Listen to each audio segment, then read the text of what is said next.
trainanti. Cari telespettatori, rieccoci insieme, bentornati con noi, ben arrivati i nostri ospiti. Ve li presento subito.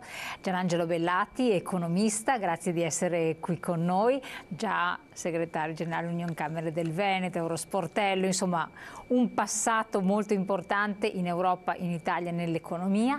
Ben arrivato professor invece Stefano Zecchi, docente di estetica all'Università di Milano, grazie di essere con noi, nonché scrittore, giornalista, insomma ha un bel curriculum veramente di tutto rispetto. E ben arrivato anche al nostro Giovanni Armellin, dottore commercialista, presidente associazione Muoversi, ci accennerà poi anche un attimo questa associazione.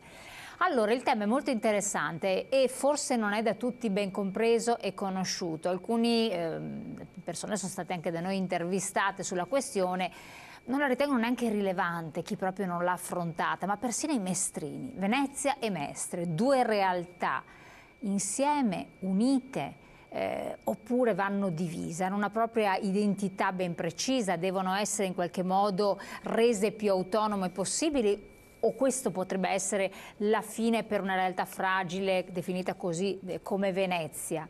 Sì, no, ci sono varie componenti sia di carattere culturale, politico, economico ma anche sociale, ecco perché dei nostri esperti, e vediamo un po' di affrontarle insieme. Ci sono state alcune obiezioni che tanti hanno posto: lasciate le cose come stanno, quando si modificano poi tutto peggiora, quindi c'è un po' di scetticismo da parte delle persone. Incominciamo con lei, dottor Bellati, cosa dice? Che ci fa un po' un quadro, una panoramica di cosa sta succedendo, anche per chi non conosce queste realtà, perché poi Mestre è veramente sempre stata un po' un'appendice di Venezia, anche se adesso ha una sua connotazione. Sì, il tema in realtà è un tema molto generale, non è un tema che riguarda solamente Venezia Mestre. E qua c'è il problema. Esatto, anche abbiamo avuto di recente proprio un referendum per suddividere il comune di Trapani, se non sbaglio, dove c'è stata fatta una grande partecipazione della popolazione e il risultato è stato positivo. Perché?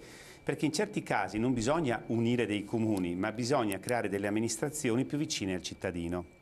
Questo che cosa vuol dire? Che se tu hai un comune tanto grande, un comune con centinaia di migliaia di abitanti, c'è il rischio che i cittadini ivi abitanti si trovino in difficoltà ad avere dei servizi e a volte, questo lo dimostrano le statistiche, questi comuni costano di più, cioè hanno un costo pro capite per i cittadini più alto. Nel caso di Venezia Mestre, per andare proprio sulla domanda, sullo specifico, siamo invece in una situazione dove è talmente evidente che siamo di fronte a due realtà diversissime. Ma diverse perché? Perché è diversa Venezia. Venezia è una città particolare, speciale. Pensiamo, è l'unica città palafitticola che c'è nella faccia di tutto il globo. Per cui è una città che ha dei bisogni particolari, delle necessità particolari che devono avere che cosa? Non una divisione, non diventare uno Stato, no, ma avere un'amministrazione autonoma che possa poi dialogare nell'ambito della città metropolitana di Venezia, nell'ambito della regione del Veneto, nell'ambito di tutte le entità che coordinano, portare avanti poi dei discorsi di coordinamento, le municipalizzate, i servizi comuni che vanno oltre fra l'altro il comune di Venezia e di Mestre. E quindi è una necessità di razionalizzazione, ma soprattutto di dare servizi validi, efficienti e meno costosi al cittadino. Io mi domanderei ai cittadini: ma siete costosi? Siete contenti di tutte le tasse che dovete pagare a Venezia Mestre? Tutti dicono ovviamente no, ma se vengono a sapere che le tasse di Venezia Mestre sono mediamente le più alte di quasi tutte le città d'Italia, potrebbero dire: ma perché a noi capita questo? Perché noi dobbiamo pagare così tanto? Quando noi poi, per esempio a Venezia, ma anche a Mestre, riceviamo quantità industriali di turisti che dovrebbero portare ricchezza e quindi questa massa enorme di turisti dovrebbe portare un beneficio, ridurre quello che noi dobbiamo pagare come tasse. No, invece noi siamo quelli che pagano di più e magari guardo di fianco e scopro che il comune del Cavallino, che una volta faceva parte il Cavallino del comune di Venezia e Mestre, hanno le tasse fra le più basse. Si sono staccati, hanno creato un'amministrazione ad hoc, un'amministrazione autonoma, efficiente, ma con questo non vuol dire che il comune del Cavallino se n'è andato per conto suo, fa parte di un'isola isolata da tutto il mondo, dall'Italia, dal mondo. No, fanno parte poi della città metropolitana, di un insieme di altre entità amministrative che le pongono poi in coordinamento l'una con l'altra. Quindi questo è un aspetto fondamentale, la specialità, la caratteristica particolare di Venezia, il diritto di una città come Mestre di avere una sua individualità, di essere una città come le altre, di risolvere i propri problemi. Io dico poi un'ultima cosa, proprio come inizio.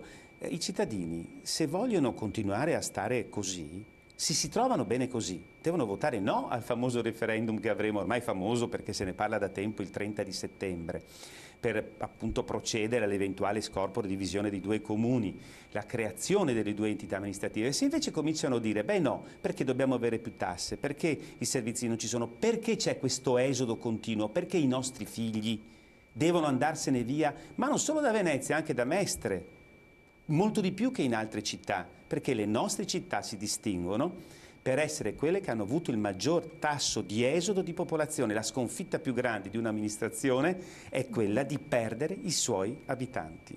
Stiamo parlando del paese, comunque paese Italia. Professor Zecchi, le voglio porre anche la questione un po' in termini più generali, perché in questi ultimi periodi si è parlato più volte di divisioni anziché e quindi di nazionalismi. Adesso ritornano in auge i nazionalismi anche a livello europeo, cosa che ben sa anche il dottor Bellati, di autonomie, di indipendenze rivendicate. E qui si ritorna a bomba sulla questione Venezia-Mestre. Più in generale, lei come la vede? Più in generale... E anche questo ritorno, no? Questi cicli e ricicli di Vico, no? Quasi. Ma è sempre un po' la storia quella che dovrebbe darci il fondamento per comprendere le situazioni. Allora, la storia ci dice che questa strana unione di Mestre, terraferma con Venezia nasce con un'idea proprio di controllo, quasi di dominio di Venezia sulla terraferma. Quando la zona industriale, gestita da grandi gruppi familiari come quelli di Cini, di Gaggia, di Volpi, avevano pensato lì di realizzare oggi si dice in modo forse anche scorretto, un dormitorio, che potesse essere luogo dove gli operai subito a Porto Marghera avrebbero potuto successivamente lavorare, poi tornare a casa, e quindi in terraferma c'era la fabbrica, l'operaio e tutto sommato la povertà, mentre in città, a Venezia, c'era la ricchezza, il padrone e il controllo del potere. Ora, questa realtà che in fondo nel fascismo ha avuto la sua visione più complessa, più integrata, dopo anni e anni si dimostra ormai decaduta, morta nelle sue possibilità di visione appunto dell'abitabilità, perché in fondo uno poi si deve chiedere cos'è una città.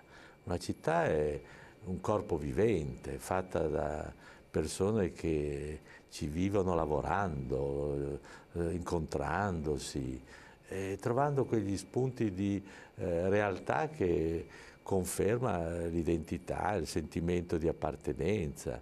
E oggi la realtà di Mestre è una realtà viva, autonoma.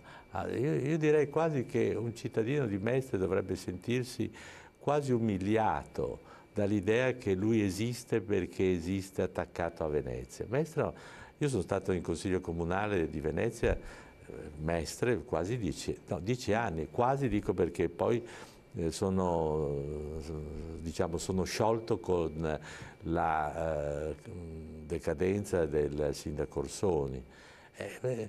Prevalentemente Mestre ha una sua vita, una sua autonomia, ha avuto una sua crescita, e direi una identità orgogliosa. Io tutte le volte che si affrontavano questioni culturali, perché quello poi era la specificità su cui io mi muovevo, vedevo una capacità delle scuole alle realtà culturali di gestione assolutamente personale, autonoma. Diversa. Ora, sì, completamente. Ora, questo referendum, secondo me, quando anche si parla di separazione, divisione, c'è sempre un'idea di dolore. La separazione è qualcosa che porta sempre uno strappo. Io invece vedrei una diversa forma di integrazione, cioè sono due realtà, due corpi viventi che capiscono e comprendono di avere dei propri equilibri esistenziali che vanno potenziati. Ecco. Questa è la storia che ce lo insegna e direi la comprensione di ciò che deve essere una città. Ecco, se il dottor Bellati ha fatto un'analisi anche dal punto di vista economico, proprio specializzato in questo, anche più volte quando parlavamo di autonomie, eccetera, ci portava dei dati anche molto interessanti e l'ha presentato. Io chiedo anche a lei, in generale, e quindi mi rendo conto che deve un po' centrare, anche il discorso di un'autonomia maggiore a livello regionale del Veneto, ribadisco, dei nazionalismi in Europa, come la vede? Senza aspetto economico, che quello è competenza, lo lasciamo... Guardi, secondo me l'esempio virtuoso da comprendere è stato proprio quella questione risolta dalla città di Milano e da Roma. Dopo la guerra i sindaci di Milano che si sono succeduti, secondo me, hanno avuto una lungimiranza amministrativa che non hanno avuto quelli di Roma. Cioè Milano non ha voluto integrare nel suo comune, quindi nella sua realtà amministrativa, i piccoli centri periferici, non so, Sesto San Giovanni, Cinisello, Opera. Perché? Perché quelli vivevano una loro realtà associativa con le loro scuole, le loro realtà di integrazione, le chiese, i locali, e vivevano una vita che si integrava appunto con la città di Milano, però c'era questa realtà nella sua autonomia, non erano dormitori, cosa che invece è successa a Roma. Allora la Magliana, Tor Vergata, sono realtà che assimilate alla città hanno finito per degradarsi, per diventare dei dormitori. Quindi c'è un grandissimo rischio. Questo, voglio dire, il problema è proprio lì. Tu devi comprendere il senso dell'abitabilità. È una città, è un corpo vivente, non è qualche cosa che si riduce soltanto a una logica anche amministrativa e alla freddo calcolo di opportunità. Ecco, una città vive. E quindi vive anche con le sue esigenze, i suoi bisogni, e deve capire poi delle sue esigenze, i suoi bisogni, se è meglio una realtà amministrativa o un'altra. Ma innanzitutto una città è il senso di appartenenza e questo deve essere continuamente sottolineato, sempre, se no le città muoiono. Le città finiscono per essere dei luoghi di degrado e tante volte in altre città lo vediamo. E quando lei mi chiede una riflessione a livello internazionale, lei si accorge che oggi, anche se si vuole in modo non corretto, razionalmente, un po' sgangherato, si pretende sempre di ragionare sulle appartenenze, su ciò che ti dà il senso della vita in cui tu sei chiamato a rispondere. Perché questo è fondamentalmente un fatto di educazione, di formazione. Perfetto. Adesso entriamo anche nell'ambito legale, giuridico della questione, che non è secondario. Lo facciamo dopo la pubblicità, quindi restate ancora con noi.